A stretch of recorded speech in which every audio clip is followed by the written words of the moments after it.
ठीक है, तो जो हमारा आज का टॉपिक है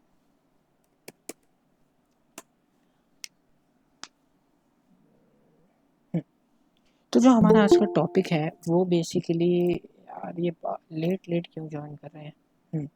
तो हमारा आज का टॉपिक है वो exponential moving average, exponential moving average and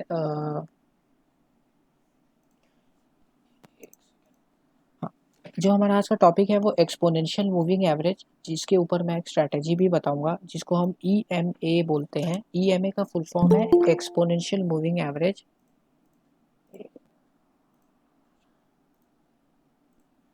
हाँ, तो एक स्ट्रैटेजी भी बताऊंगा EMA के ऊपर। EMA, चलो PPT दिखाता हूँ पहले आप लोग।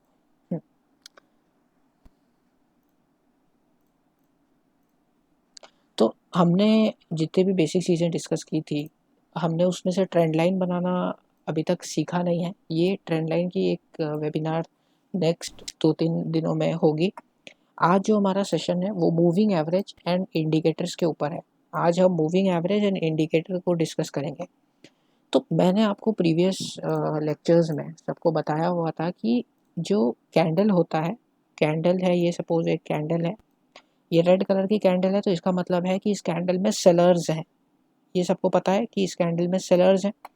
इस कैंडल की कुछ हाई होती है, कुछ लो होती है। इसको हम विग बोलते हैं, WIG, विग बोलते हैं। और ये जो कैंडल है ये इसको हम बॉडी बोलते हैं, इसको बॉडी बोलते हैं। और इसको हम विग बोलते हैं, इसको हम विग बोलते हैं और इसको बॉडी बोलते हैं। इतना सबको समझ आ गया? अब मैं कुछ चीज़ें बता रहा हूँ, ध्यान से सुनना सब कोई।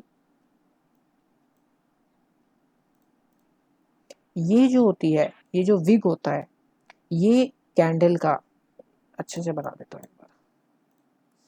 ये सपोज कर लो एक मेरे पास कैंडल है, ये कैंडल का प्राइस मूवमेंट दिखाता है। कैंडल क्या दिखाता है? प्राइस का मूवमेंट दिखाता है। उस स्टॉक प्राइस में अगर ये 5 मिनट्स का है तो ये 5 मिनट का मूवमेंट दिखाएगा, 15 मिनट का है तो ये 15 मिनट का दिखाएगा, 1 आवर का है तो ये 1 आवर का दिखाएगा। तो उसके साथ साथ ये चेंज होता है। तो ये जो विग है ना, ये इसका हाई बताती है, ये इसका हाई बताती है, सब ध्यान दे, ये इसका हाई बताती है। और ये जो लो है ये इसका लो बताता है, ये इसका high and this is called लो। और ये इसका क्लोज बताता है, क्लोज। मतलब देखो, कैंडल तो मूव करता रहता है, कैंडल तो मार्केट में ऐसे ऊपर नीचे होता है, पर जिस जगह पे वो क्लोज होता है वो क्लोजिंग प्राइस होता है। जितना इस कैंडल का हाई है, यार एक सेकेंड, तो जितना इस कैंडल का, एक सेकेंड प्लीज लेट ज्वाइन मत किया करो। हाँ, ये कैंडल है, ये कैंडल का विग है, ये इसका हाई बताता है, ये इसका लो बताता है, and this is called body, and this is called close, this is called close, and this is low, this is high, this is body. इतना सबको समझ आ गया? ये बेसिक चीज़ें हैं। ये हाई बताता है, ये लो बताता है, इसको हम विग्स कहते हैं, WIGS, wigs. This is called body, and body का ये जो पार्ट है, ये पार्ट, ये हमें क्लोजिंग बताता है। आज हम moving average and indicator discuss करेंगे, एंड इंडिकेटर के अंदर पिवट, पिवट। अब चलते हैं आगे। Trend line, support and resistance. सबको सपोर्ट एंड रेजिस्टेंस के बारे में पता है, मैं फिर से एक बार दोबारा बता दूं।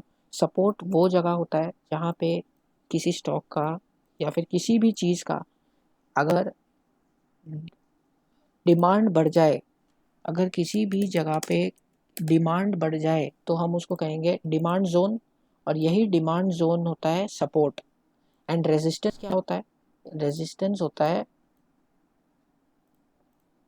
रेजिस्टेंस होता है सप्लाई जोन, रेजिस्टेंस होता है सप्लाई जोन। डिमांड जो सप्लाई जहाँ पे बढ़ जाती है स्टॉक की, जहाँ पे सप्लाई बढ़ जाती है उसको हम रेजिस्टेंस कहते हैं, जहाँ पे सप्लाई बढ़ जाती है वहाँ पे रेजिस्टेंस कहते हैं। और जहाँ पे डिमांड बढ़ जाती है, जहाँ पे डिमांड बढ़ जाती है उसको सपोर्ट कहते हैं, सपोर्ट। तो सपोर्ट एंड रेजिस्टेंस पे ही पूरी मार्केट चलती है एंड पूरी मार्केट बेस्ड है। तो जो हमारा आज का टॉपिक है, जो सबसे पहला टॉपिक है, वो है इंडिकेटर्स के बारे में। आप सबको पता है कि इंडिकेटर्स क्या होते हैं। मैंने एक यूट्यूब पे वीडियो भी बना रखा है, RSI and MACD indicator volume के साथ हमें कैसे यूज़ करना है, RSI एंड MACD। आप लोग ने अगर नहीं देखा है तो प्लीज़ मेरे चैनल पे जाके देखें। RSI एंड MACD बहुत इंपॉर्टेंट इंडिकेटर्स हैं, बेसिक इंडिकेटर्स हैं। ये हमें किसी भी स्टॉक का एक ट्रेंड बताते हैं कि वो एक अप ट्रेंड में है या फिर एक डाउन ट्रेंड में है। तो ये जानने के लिए हम RSI एंड MACD यूज़ कर सकते हैं। एंड उसमें मैंने वॉल्यूम के बारे में भी डिस्कस किया है। अभी मैं ये सब डिस्कस नहीं करूँगा क्योंकि दोबारा फिर वही चीज़ हो जाएगी रिपीट। अब जो हमारा टॉपिक है आज का, वो है simple moving average. Simple moving average, ठीक है। एक बेसिक सा पहले हम एग्जांपल देखते हैं। एक से अगर सपोज हमारे कॉलेज में 4 सेमेस्टर्स होते हैं, कोई इंजीनियरिंग कर रहा है, कोई कुछ भी कर रहा है। सेमेस्टर 1 में एक बंदे के 50 मार्क्स आते हैं। सेमेस्टर 2 में बंदे के 78 आते हैं। सेमेस्टर ऐसे 3 में उसके सपोज कर लो 74 आते हैं। फोर्थ सेमेस्टर में उसके 50 आते हैं, ठीक है। तो यहाँ पे क्या हुआ, सेमेस्टर 1 में उसके 50 आए, सेमेस्टर 2 में 78 आए, सेमेस्टर 3 में 74 आए एंड सेमेस्टर 4 में 50 मार्क्स आए। इसका एवरेज क्या हो जाएगा, इसका अगर मैं इसका एवरेज कैलकुलेट करना चाहूँ, एवरेज मार्क्स उसके सेमेस्टर में कितने आए हैं, तो मैं क्या करूँगा, 50 प्लस 78 प्लस 74। तो ये जितना भी आएगा इसको मैं होल को डिवाइड कर दूंगा 4 से। क्यों, क्योंकि मैं 4 चीज़ों का एवरेज निकाल रहा हूँ। अरे यार, 4 चीज़ों का एवरेज निकाल रहा हूँ तो मैं इसको डिवाइडेड बाय 4 कर दूंगा, तो ये मेरे को इसका एवरेज दे देगा। ये ही सेम चीज़ को हम स्टॉक मार्केट में एक सिंपल मूविंग एवरेज कहते हैं। सिंपल मूविंग एवरेज का मतलब क्या है कि सिंपल मूविंग एवरेज भी हमें स्टॉक के प्राइस का एवरेज बताती है। जैसे कि चार्ट पे आ जाते हैं, ये एक इंडिकेटर है, तो हमें यहाँ जाके इंडिकेटर्स में सर्च करना है एक्सपोनेंशियल मूविंग एवरेज। ये आ जाएगा एक्सपोनेंशियल मूविंग एवरेज। ये सपोज कर लो मैंने टाइटन का शेयर खोला हुआ है, एक्सपोनेंशियल मूविंग एवरेज का आ गया, ये ऐड हो चुका है। अब सेटिंग्स में देखो, यहाँ पे लेंथ लिखा हुआ आ रहा है, सबको विजिबल है ना स्क्रीन, कोई इशू आवाज़ में, ये मेरे को चैट में बता दो ना, सही आ रहा है। ठीक है। तो ये जो लेंथ है, ये लेंथ का मतलब होता है, अगर ये लेंथ 9 है तो इसका मतलब है कि ये 9 दिनों का एवरेज कैलकुलेट कर रहा है। 9 दिनों के स्टॉक का क्लोजिंग प्राइस का एवरेज, 9 दिनों के स्टॉक के क्लोजिंग प्राइस का एवरेज। अगर मैं इसको 10 कर देता हूँ तो ये 10 दिनों के स्टॉक का क्लोजिंग प्राइस, मतलब प्रीवियस 10 डेज के स्टॉक का क्लोजिंग प्राइस कैलकुलेट करके मेरे को बताएगा। इसको 11 कर दूं तो ये 11 दिनों का बताएगा। ऐसे ही हम इसको चेंज कर सकते हैं, हम इसको 20 कर सकते हैं, 20 दिनों का प्रीवियस 20 दिनों का एवरेज बताएगा। वो हमारे ऊपर है कि हमारे स्ट्रैटेजी में कौन सा बेस्ट सूट करता है। हर बंदे के लिए डिफरेंट है, किसी के लिए कुछ सूट करता है, किसी के लिए कुछ सूट करता है। जैसे मेरे लिए पर्सनली 9 एंड 21 सूट करता है, या फिर 20 भी यूज़ कर सकते हो। 9 एंड 21, अगर मैं इंटरडे कर रहा हूँ तो 9 एंड 21 डेज का मूविंग एवरेज यूज़ करना है। 9 एंड 21 मतलब एक तो 9 दिनों का एवरेज, दूसरा 21 दिनों का एवरेज, और 20 दिनों का भी आप कर सकते हो। और ये जो सोर्स है ना, ये क्लोज में रहना चाहिए हमेशा। क्लोज का मतलब क्या है, क्लोज का मतलब ये है कि स्टॉक का प्राइस का क्लोजिंग लेना है। ऐसा नहीं लेना है जैसे कि सपोज कर लो ये स्टॉक का मूवमेंट है, ये इसका हाई है 1548 का, इसका हाई है 1548 का, 1550 का, एंड इसका लो है 1473 का। तो मतलब 1550 से 50 और इधर आ गए 1480, 70 पॉइंट्स, एक सेकेंड तो 70 पॉइंट्स आ गए। तो 70 पॉइंट्स इसका एक मूवमेंट है दिन का। 70 पॉइंट्स, 70 पॉइंट्स। तो हमें इस दिन का नहीं लेना है, हमें इसके प्रीवियस 9 डेज का क्लोजिंग लेना है। प्रीवियस 9 डेज का जितना भी स्टॉक का प्राइस है, जिस प्राइस पे वो स्टॉक बंद हुआ है, उस प्राइस का क्लोज को ऐड करके डिवाइड करना है जितना भी डेज का हम निकाल रहे हैं। हमें इतना झंझट नहीं करना है। अगर हमें सिंपल इंडिकेटर्स में जाके ईएमए लगाना है, एंड ईएमए हमारे पास कैलकुलेटेड, जैसे कि देखो 20 दिनों का इस टाइटन का एवरेज यहाँ पे आ चुका है, देखो 1490 का, सबको दिख रहा है। इस जगह पे देखो प्राइस देखना अभी 1490 का विजिबल है, 1489.51 का है ना, विजिबल है। देखो इस जगह पे आ गया हाँ दिख रहा है। 1489.51। तो ये हमें एवरेज कैलकुलेट करके बता देता है। इसलिए हमें इतना झंझट करने का ज़रूरत नहीं है, हमें जानना नहीं है कैसे कैलकुलेशन होता है, बस हमें पता होना चाहिए कि ये आया कैसे है और इसका यूज़ कैसे करते हैं। एक्सपोनेंशियल मूविंग एवरेज नोटबुक में लिख लें। एक्सपोनेंशियल मूविंग एवरेज यूज़ करने के ना कुछ रूल्स हैं, कुछ तरीके हैं। अब ऐसा नहीं है कि आप मार्केट में आए और आप एक्सपोनेंशियल मूविंग एवरेज यूज़ कर गए और आपका ट्रेड हमेशा सही चला जाएगा।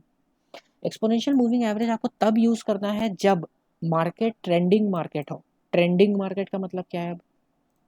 ट्रेंडिंग मार्केट का मतलब ये होता है कि अगर एक मार्केट अप ट्रेंड में हो या तो फिर वो मार्केट डाउन ट्रेंड में हो, तब हम उसको trending market. If the market is going up, जैसे फॉर एग्जांपल यहाँ पे देखो, यहाँ पे क्या हो रहा था, ऊपर गया फिर गिरा, फिर ऊपर फिर गिरा, फिर ऊपर फिर गिरा, ये higher highs and higher low, higher highs बनाते हुए चल रहा था। प्रीवियस लेक्चर में हायर हाइज बताया था मैंने, हायर हाइज, ये हाई इस हाई के ऊपर है तो this is called higher high. अब ये हाई इस हाई के ऊपर है, this is called higher high. ये हाई इस हाई के ऊपर है, this is called higher high. तो यहाँ पे हो क्या रहा है कि ये स्टॉक मैं अगर देखूं तो इवेंचुअली गया कहाँ है, ऊपर की तरफ गया है, तो this is in up trend. और ये बात याद रखना, एक्सपोनेंशियल मूविंग एवरेज हमें तभी यूज करना है जब कोई स्टॉक या तो अप ट्रेंड में हो या तो फिर डाउन ट्रेंड में हो। अभी जैसे ये स्टॉक एक ही रेंज में घूम रहा है, एक ही रेंज में घूम रहा है, दिख रहा है सबको, एक ही रेंज में घूम रहा है। इसका इसका सपोर्ट भी ऑलमोस्ट सेम है, देखो इसका सपोर्ट कहीं यहाँ पे है, इसका सपोर्ट यहाँ पे है, इसका रेजिस्टेंस यहाँ पे है। तो ये क्या हो रहा है कि एक ही सपोर्ट एंड रेजिस्टेंस के बीच में घूम रहा है। मतलब ये यहाँ से ऊपर गया, यहाँ पे रेजिस्टेंस मिला है इसको, फिर नीचे आ गया, फिर ऊपर गया, रेजिस्टेंस मिला, नीचे आ गया, फिर ऊपर, फिर रेजिस्टेंस, फिर नीचे, फिर ऊपर जाएगा। अगर इस टाइम इसका किस्मत अच्छा रहा तो ये ब्रेक कर देगा, और नहीं ब्रेक कर पाया तो फिर वापस इसी सपोर्ट पे। ऐसे इसको हम साइडवेज मार्केट बोलते हैं, ऐसे मार्केट को हम साइडवेज मार्केट बोलते हैं। ऐसे मार्केट में हमें कभी भी एक्सपोनेंशियल मूविंग एवरेज यूज नहीं करना है। हमें एक्सपोनेंशियल मूविंग एवरेज तभी यूज करना है जब मार्केट या तो एक अच्छा अप ट्रेंड में हो, या तो वो बहुत अच्छा ऊपर जा रहा हो, या तो वो बहुत अच्छा नीचे आ रहा हो, तभी हमें एक्सपोनेंशियल मूविंग एवरेज यूज करना है। ये एक रूल है, वेरी वेरी इंपॉर्टेंट रूल। मैं बताऊंगा ऐसा क्यों बोल रहा हूँ, लेकिन आप इस बात को ध्यान में रखना कि कभी भी चॉपी मार्केट या फिर साइडवेज मार्केट जब सपोर्ट एंड रेजिस्टेंस पे बीच में ही घूम रहा हो, मतलब एक ही रेंज में घूम रहा हो, तो उस पर कभी भी हमें एक्सपोनेंशियल मूविंग एवरेज का यूज नहीं करना है। हमें जैसे ये एक अप ट्रेंड है, बहुत अच्छा अप ट्रेंड है, तो हमें इस तरीके में एक्सपोनेंशियल मूविंग एवरेज का यूज करना है। अब इतना समझ आ गया कि एक्सपोनेंशियल मूविंग एवरेज का यूज करना है कब, जब अप ट्रेंड या फिर डाउन ट्रेंड हो। हमें कभी यूज नहीं करना है जब वो साइडवेज मार्केट हो। अब एक बात ध्यान में रख लो, अगर कोई स्टॉक एक्सपोनेंशियल मूविंग के एवरेज के ऊपर है, जैसे ये 20 दिनों का एवरेज है, ये 20 दिनों का मूविंग एवरेज है, ये लाइन जो ब्लू लाइन दिख रही है इसी को हम एक्सपोनेंशियल मूविंग एवरेज बोलते हैं। ये लाइन एक्सपोनेंशियल मूविंग एवरेज है, इस लाइन के ऊपर है अगर कोई स्टॉक, जैसे कि यहाँ पे इस जगह पे ये स्टॉक इसके ऊपर है, एक्सपोनेंशियल मूविंग एवरेज के ऊपर है, तो ये बुलिश है। हम इस स्टॉक में सिर्फ बाइंग करेंगे, हम इस स्टॉक में हमेशा बाइंग करेंगे, इसमें सेलिंग कभी भी नहीं करेंगे। हम इस स्टॉक में बाइंग करेंगे, पर बाइंग कब तक करेंगे, जब तक ये एक्सपोनेंशियल मूविंग एवरेज के ऊपर है, तब तक इसमें हम बाइंग ही करेंगे। यहाँ पे बाय किया हमने, ये ऊपर है, हमने सिर्फ बाय का सोचा, हम सेल का सोचेंगे ही नहीं अभी। और सेल से मेरा मतलब है शॉर्ट सेल, जो मैंने प्रीवियस वीडियोस में बताया है। कि आपके पास है नहीं पर आप किसी से लेके दे रहे हो, उसको शॉर्ट सेल कहते हैं, और आपको वो सेम डे क्लोज करना पड़ता है ट्रेड। हमें अगर एक्सपोनेंशियल मूविंग एवरेज के ऊपर है तो हमें सिर्फ और सिर्फ बाइंग का सोचना है, कभी भी सेलिंग का नहीं सोचना है। पर जैसे कि यहाँ पे देखो एक्सपोनेंशियल मूविंग एवरेज से को तोड़ के नीचे आ गया और नीचे क्लोजिंग दे दिया, तो हम यहाँ पे सेल कर सकते थे। यहाँ पे जब ये एक्सपोनेंशियल मूविंग एवरेज के नीचे है तब हम कभी भी इसमें बाइंग नहीं करेंगे, सिर्फ सेलिंग करेंगे। और अगर ये एक्सपोनेंशियल मूविंग एवरेज के ऊपर है तो हम हमेशा इसमें बाइंग करेंगे, सेलिंग कभी नहीं करेंगे। एक नॉर्मल सी बात है, above moving average then buy, below moving average then sell. इतना समझ आ गया सबको? एक्सपोनेंशियल मूविंग एवरेज का मतलब समझ आ गया, उसका मैंने आपको रूल्स बता दिए क्यों यूज़ करने हैं और कैसे यूज़ करने हैं। और एक्सपोनेंशियल मूविंग एवरेज के ऊपर है कोई स्टॉक तो हम उसको बाय करेंगे, एक्सपोनेंशियल मूविंग एवरेज के नीचे है तो सेल करेंगे। बट ऐसा नहीं है कि आपने देखा कि कोई भी स्टॉक अभी जैसे यहाँ पे आपने देखा ऊपर है चलो बाय कर लो, ऐसा नहीं होता है। आपको और भी इंडिकेटर्स यूज़ करने हैं, अभी मैं वो स्ट्रैटेजी बताऊंगा, उस स्ट्रैटेजी के हिसाब से आपको काम करना है। ठीक है, इतना सबको समझ आया? डाउट्स लिखो फटाफट। हाँ भाई, आ गया समझ में। सबको आ गया ना समझ? कोई किसी को इशू? चैट पे लिखो, फटाफट लिखो यार, वरना फिर आगे चलते हैं।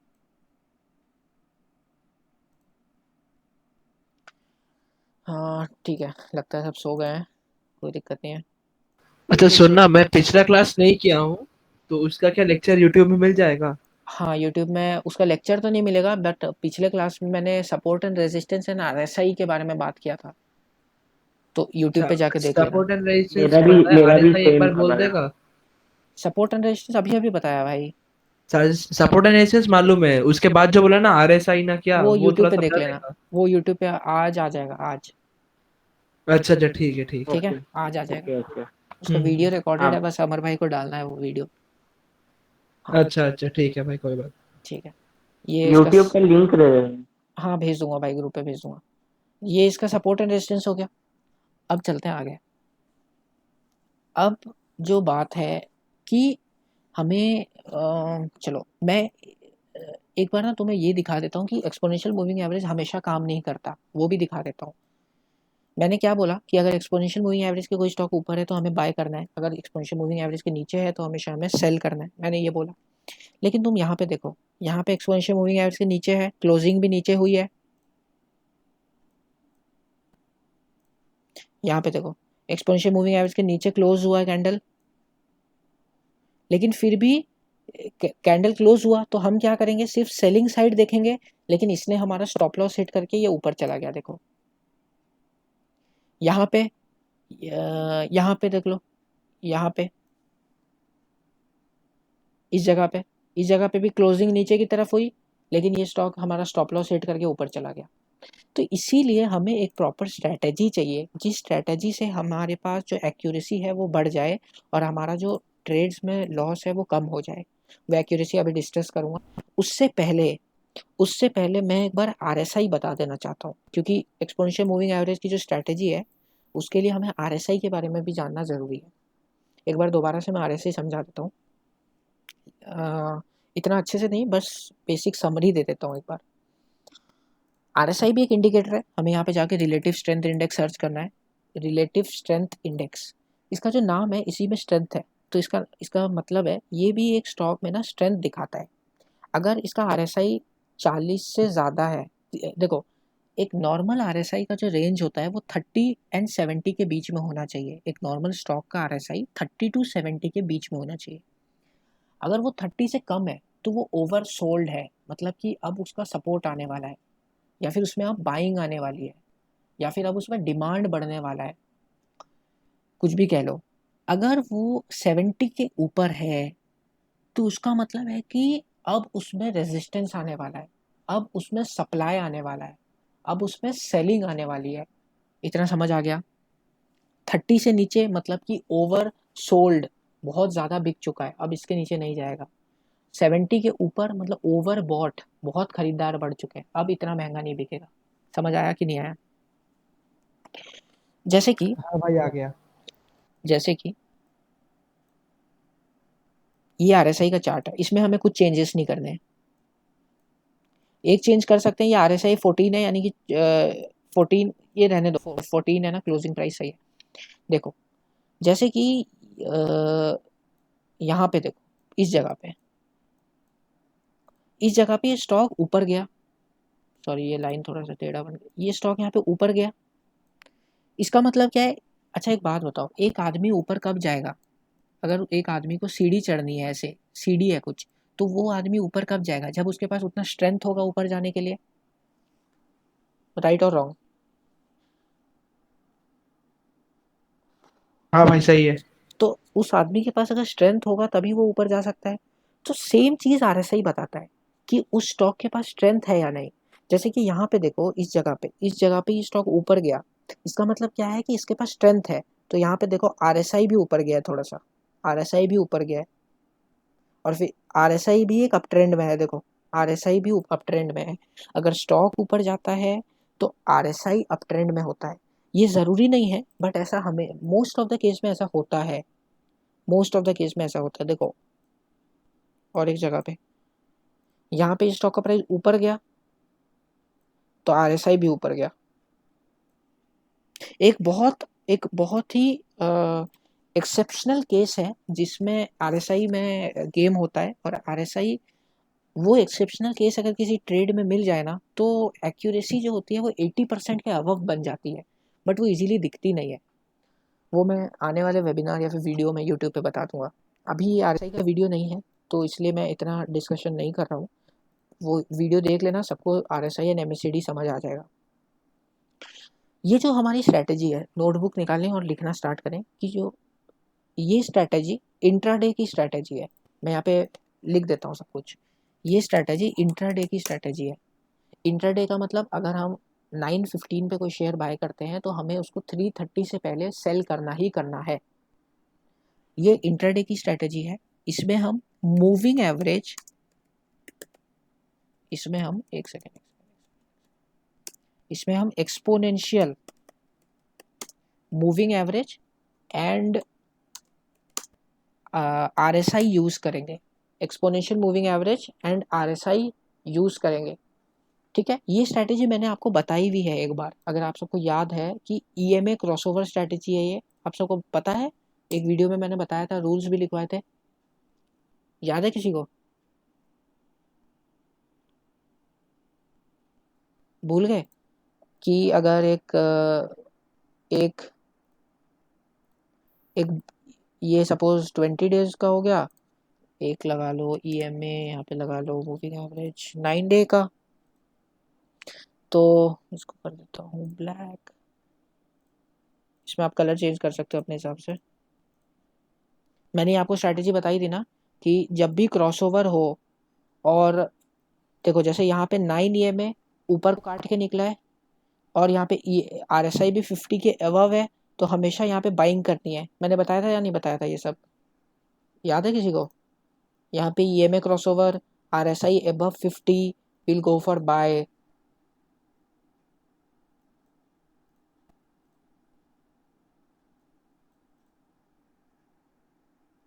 बताया था। This is the same strategy, यही स्ट्रैटेजी आपको फॉलो करनी है। और ये स्ट्रैटेजी की एक्यूरेसी मैंने आपको उस टाइम भी बोला था, ओवर 75% की है। सिर्फ इंट्राडे में आप लोग इस स्ट्रैटेजी को फॉलो करो, ओवर 75% एक्यूरेसी मिलनी ही मिलनी है।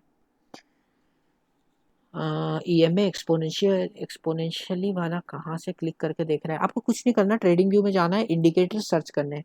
इंडिकेटर्स में आपको मूविंग एवरेज सर्च करना है, तो आपको यहाँ पे मूविंग एवरेज एक्सपोनेंशियल आ जाएगा प्रदीप भाई। ये देखो मूविंग एवरेज, इसको ऐड करना है। ठीक है, ऐसे मैं दोबारा से एक बार रिकैप करवा देता हूँ। जब भी छोटा वाला EMA बड़े वाले EMA को ऊपर की साइड काटे एंड RSI 50 के ऊपर हो, बाय करो, बाय करो। जब भी EMA नीचे आ जाए, देखो यहाँ पे जैसे वापस आ गया, 9 EMA नीचे आ गया, तो यहाँ पे हम क्या कर देंगे? सेल कर देंगे, इस जगह पे सेल कर देंगे। ये एक छोटी सी एक्सपोनेंशियल मूविंग एवरेज की स्ट्रैटेजी है, बहुत ही अच्छी स्ट्रैटेजी है।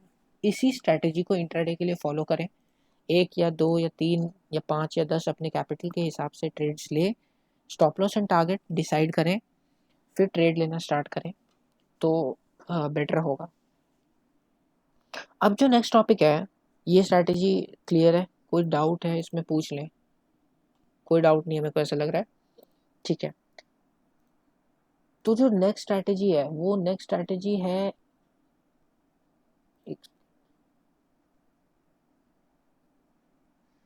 हाँ, तो जो नेक्स्ट चीज़ है ना, ये क्लियर है तो मैं इस सबको हटाता हूँ एक बार।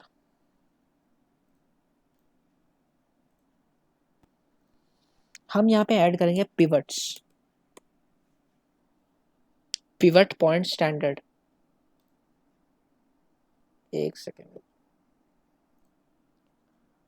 हाँ, स्टॉप लॉस टारगेट बता दो कितने पॉइंट्स होने चाहिए। मैंने आप लोग को बताया हुआ है, स्टॉप लॉस अगर आपका 1 रुपये का है तो आपका टारगेट 2 रुपये का होगा, या फिर 3 रुपये का होगा, या फिर 4 रुपये का होगा। कभी भी वो ट्रेड मत लेना जिसमें आपका स्टॉप लॉस भी 1 रुपये का हो, कभी भी वो ट्रेड मत लेना जिसमें आपका स्टॉप लॉस भी 1 रुपीज़ का हो एंड टारगेट भी 1 रुपीज़ का हो।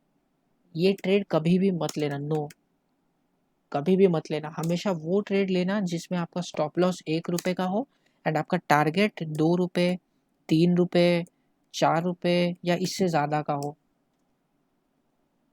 समझ आया? ये स्टॉप लॉस एंड टारगेट का कॉन्सेप्ट है। 1 रुपये रिस्क कर रहे हो तो 2 रुपये कमाने का सोचो, 1 रुपये रिस्क करके 1 रुपये कमाने का मत सोचो। अल्फेज भाई क्लियर है? हाँ भाई। ठीक है, हाँ ठीक है। तो मैं क्या बता रहा था, पिवट पॉइंट्स, हमें इंडिकेटर्स में जाके पिवट पॉइंट ऐड करने हैं। पिवट पॉइंट्स होते क्या है? जो पिवट पॉइंट्स है ना वो बिल्कुल सपोर्ट एंड रेजिस्टेंस होते हैं। ये जो लाइन दिख रही है, येलो येलो लाइन, ये पिवट पॉइंट्स हैं। ये क्या है? Pivot points. Very very very very important strategy. Pivot points पे अगर आप लोग एक चीज़ देखोगे, देखो ये स्टॉक इतना ऊपर गया, ध्यान से देखना सब कोई, ये स्टॉक इतना ऊपर गया, ये वापस गिरा, लेकिन ये कहाँ पे गिरा? ये पिवट पे आके रुक गया, इससे नीचे नहीं गया। देखो गया क्या इसके नीचे? नहीं गया। ये ऊपर गया लेकिन ये पिवट पे आके सपोर्ट ले रहा है, और फिर ये पिवट से सपोर्ट लेके वापस ऊपर गया, पिवट से सपोर्ट लेके वापस ऊपर गया, फिर ये गिर रहा, फिर यहाँ पे देखो ये गिर रहा था, लेकिन ये सपोर्ट कहाँ पे लिया? पिवट पे सपोर्ट लिया। तो pivot points are nothing, pivot points are nothing, ये पढ़ लो। Pivot points are nothing but support and resistance level for a particular trading period. Pivot points support and resistance से ही डिराइव किए गए होते हैं, इसलिए हमें वो मैनुअली कैलकुलेट करने की ज़रूरत नहीं पड़ते। Pivot points are leading indicators of price action. Very very very important चीज़ है ये मार्केट में। Pivot points support and resistance बताते हैं। अब मैं आपको एक चीज़ बताता हूँ, ये जो आपको लाइन दिख रही है, यहाँ पे S1 दिख रहा है, P दिख रहा है, ये जो P लिखा हुआ है ना, ये P लिखा हुआ है, इसका मतलब है पिवट। ये पिवट लाइन है, पिवट लाइन है, इसका मतलब ये पिवट लाइन है। ये आपको R1 दिख रहा है, इसका मतलब है रेजिस्टेंस 1। और रेजिस्टेंस कौन सा जोन होता है? जल्दी बताओ, रेजिस्टेंस कौन सा जोन होता है?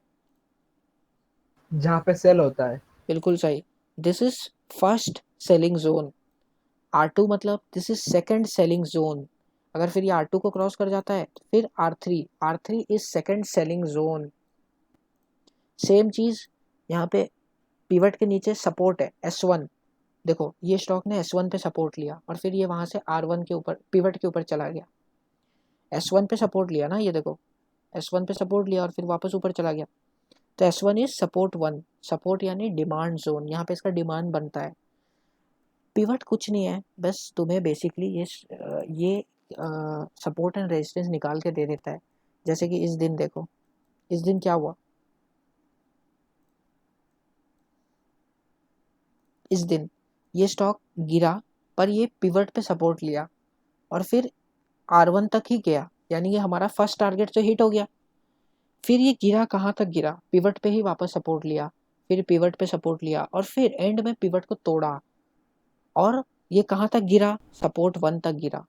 इससे नीचे भी तो जा सकता था, नहीं गया। क्यों? क्योंकि यहाँ पे पिवट है, और ये पिवट बहुत ही अच्छा सपोर्ट होता है या फिर रेजिस्टेंस होता है। फिर यहाँ पे सपोर्ट लिया, यहाँ पे सपोर्ट लेके फिर रेजिस्टेंस तक गया, फिर रेजिस्टेंस लिया और फिर ये पिवट को तोड़ दिया और नेक्स्ट डे ये नीचे गया। तो हम इसमें ट्रेड करें कैसे, हम इसमें ट्रेड करें कैसे, अब मैं ये बताता हूँ। देखो, अगर कोई स्टॉक पिवट के ऊपर है तो हमेशा उसमें बाइंग करनी है, अगर कोई स्टॉक पिवट के ऊपर है तो हमेशा उसमें बाइंग करनी है, अगर कोई स्टॉक पिवट के नीचे है तो हमेशा उसमें सेलिंग करनी है। अब जैसे यहाँ पे ये पिवट के ऊपर है तो मैं इसमें कभी भी सेल नहीं करूँगा, कभी भी सेल नहीं करूँगा, मैं हमेशा मैं बाइंग करूँगा। और बाइंग कब करूँगा, जब ये मेरे पिवट पे आके सपोर्ट लेगा। देखो यहाँ पे पिवट पे आके सपोर्ट लिया तो मैं यहाँ पे इसको बाय कर सकता था और बाय करता, और मेरा टारगेट क्या होता, R1, मेरा टारगेट क्या होता, R1, और मेरा स्टॉप लॉस कहाँ होता, just below pivot, just below pivot. मेरा यहाँ पे मैं एंट्री करता, मेरा टारगेट R1 था, अगर ये क्रॉस हो जाता तो नेक्स्ट टारगेट R2 था, और फिर मेरा जो स्टॉप लॉस है वो जस्ट बिलो पिवट यानी कहीं यहाँ पर होता। और अगर कोई स्टॉक पिवट को तोड़ के नीचे आता है तो मैं उसमें हमेशा सेलिंग करूँगा। अगर कोई स्टॉक जैसे कि ये पिवट के नीचे है, अब ये पिवट के नीचे है तो मैं इसमें हमेशा सेलिंग करूँगा। लेकिन मेरे को ये देखना है कि यहाँ पे एक सपोर्ट है और ये ज़्यादा प्राइस नहीं है, तो अगर मैं यहाँ पे सेल करूँगा तो मेरे को ज़्यादा प्रॉफिट से ज़्यादा लॉस का चांस है, क्योंकि मेरा यहाँ पे स्टॉप लॉस बहुत हाई है। और मैंने क्या बोला है, हमेशा वही ट्रेड में एंट्री लो जिसमें ₹1 का स्टॉप लॉस लगा के ₹2 का टारगेट हो। तो यहाँ पे अगर मैं, ऐसा तो पॉसिबल नहीं है ना। किसी को डाउट पूछें, ये समझ आया पिवट क्या होता है, पिवट में हम ट्रेडिंग स्ट्रैटेजी क्या है, एक बार दोबारा से एक दिन का समझा देता हूँ। देखो, जैसे कि ये R1 है, सबको पता है ये रेजिस्टेंस है, एंड रेजिस्टेंस क्या होता है, सप्लाई जोन होता है। इस स्टॉक को यहाँ पे सप्लाई मिला, अब ये क्या हुआ, रेजिस्टेंस को तोड़ के नीचे आ गया, तो इसका मतलब क्या है, स्टॉक में वीकनेस है। तो मैं क्या कर सकता था, यहाँ पे एंट्री ले सकता था, इस जगह पे एंट्री ले सकता था। अगर मैं इस जगह पे एंट्री लेता तो मेरा फर्स्ट टारगेट क्या होता, पिवट, फर्स्ट टारगेट पिवट होता। और स्टॉप लॉस कहाँ होता, stop loss just above R1 होता, जस्ट एबव R1, एंड मेरा टारगेट होता पिवट। अगर पिवट को तोड़ के नीचे आ गया और नीचे आया तो मेरा टारगेट क्या बन गया, सपोर्ट 1, पर ये यहाँ तक गया नहीं, पर ये यहाँ तक गया नहीं, वो दूसरी बात है। प्रॉफिट तो हमें बहुत ज़बरदस्त हुआ है, हुआ कि नहीं बताओ।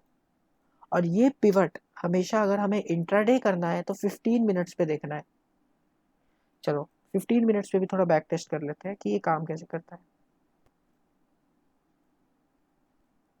सपोज कर लो मैं इस दिन मार्केट पे आया, इस दिन मार्केट पे आया, इस दिन, अभी इतना देखो बस, इस दिन ये मत देखो,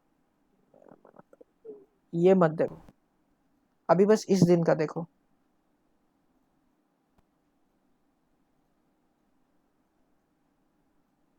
इस दिन का देखो, इस दिन यहाँ पे R2 पे मार्केट खुला, मार्केट खुला तो गैप अप खुला, मतलब कि बहुत ऊपर खुला R2 पे, और R2 मेरे को पता है क्या होता है, रेजिस्टेंस, और रेजिस्टेंस पे हमेशा क्या आता है, सप्लाई। तो मैं क्या करूँगा, देखो जैसे ही मैंने देखा कि ये R2 से नीचे जा रहा है, R2 से नीचे जा रहा है, मैं एक कैंडल बंद होने का इंतजार करूंगा 15 मिनट पे। यहाँ पे एक 15 मिनट का कैंडल बंद हो गया, बंद हुआ यहाँ पे, मैं इस जगह पे एंट्री नहीं करूंगा। क्यों नहीं करूंगा, क्योंकि यहाँ पे स्टॉप लॉस बहुत बड़ा है और टारगेट बहुत छोटा है।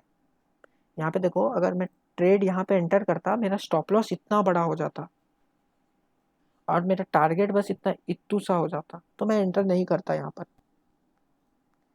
मैं एंटर कब करता, मैं एंटर तब करता जब यहाँ पे ये पिवट तोड़ के नीचे आया, इस लेवल पे मैं एंटर करता। क्यों, क्योंकि मेरा स्टॉप लॉस यहाँ होता एंड टारगेट यहाँ था, मैं यहाँ पे एंट्री करता और मेरा टारगेट हिट हो जाता। समझ आया है नहीं भाई आया। एंट्री मतलब तू वहाँ पे शेयर खरीदता या बेचता? इस जगह पे बेचता, शॉर्ट सेल करता। अगर अच्छा। अगर ये पिवट के नीचे है और तेरे को दिख रहा है कि ऊपर रेजिस्टेंस है और वहां पे ये रेजिस्टेंस ले रहा है ना, तो मैं हाँ। हमेशा सेल करूंगा। और अगर ये पिवट के ऊपर है और मेरे को लग रहा है मार्केट बुलिश है तो मैं हमेशा बाय करूंगा। अच्छा।